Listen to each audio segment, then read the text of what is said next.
with my pocket money, which is why I knew all the words. That was amazing, and I think we need a good 15-20 minutes to get the breath back. So, no, really. This time last year, my husband David and I were busy redecorating what had been our sound engineer's son's bedroom into a bedroom fit for a guest from Ukraine. And last July, we were delighted to welcome a certain Ira Shevchenko to our home. And I'm also delighted that Ira is with us today, trying not to look embarrassed.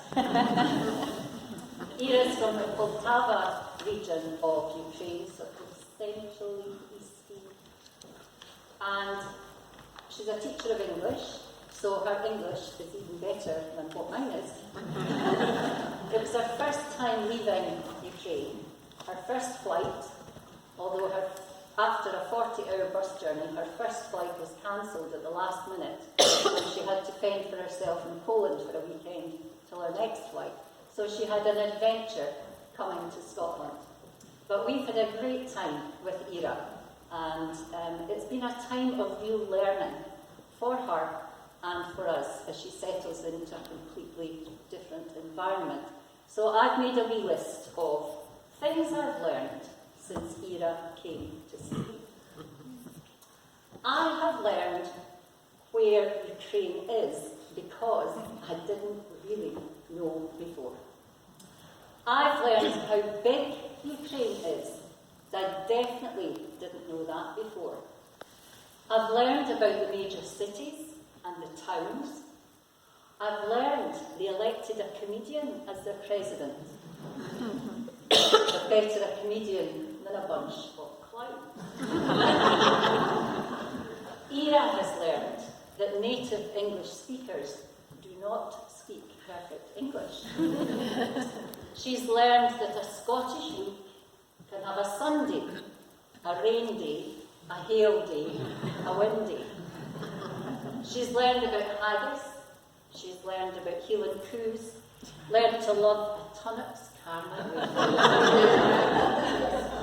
But she's learned that in Scotland she feels safer. Now, is it right to rhyme wafer and safer? Ukraine with pain. But we can't forget why Ira's here. An ordinary lassie living in an extraordinary time. Her normal life exploded. Hopes and plans for the future shattered. But an ordinary lassie living in an extraordinary time with courage, resilience, cheerfulness, and patience. Patience as she listens to our long-winded explanations of words like long-winded. Patience as we explain the many traditions, customs, and contradictions of our wee country.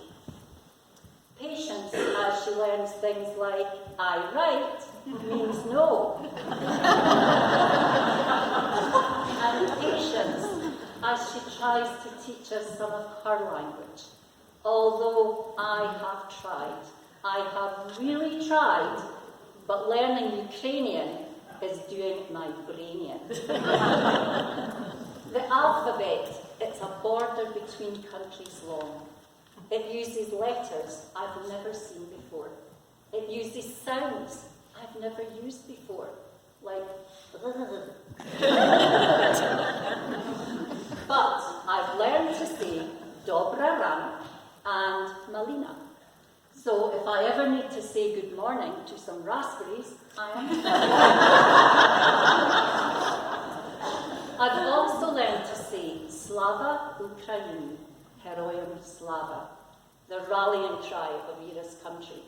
Glory to Ukraine, glory to heroes. And I've learned that not all the heroes are on the front line. Some of them are the mums and dads, the grannies and granddads, standing waving on station platforms. And some of them are ordinary lassies living in an extraordinary time.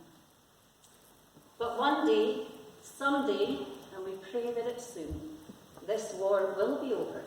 Ira will be back home. And this is a promise. One day, someday, we're going to Ukraine. We'll see the city where Ira lives. I'll say Dobra Raspberries and people. I'll give gifts of tablets and caramel wafers. I'll give Ira's mum and dad a hug. And I'll say, Yakubu, thank you for sharing your daughter with us. And we will stand with them, a Ukrainian Scottish family, forever linked. We will stand with them. Slava Ukraini, Heroin Slava.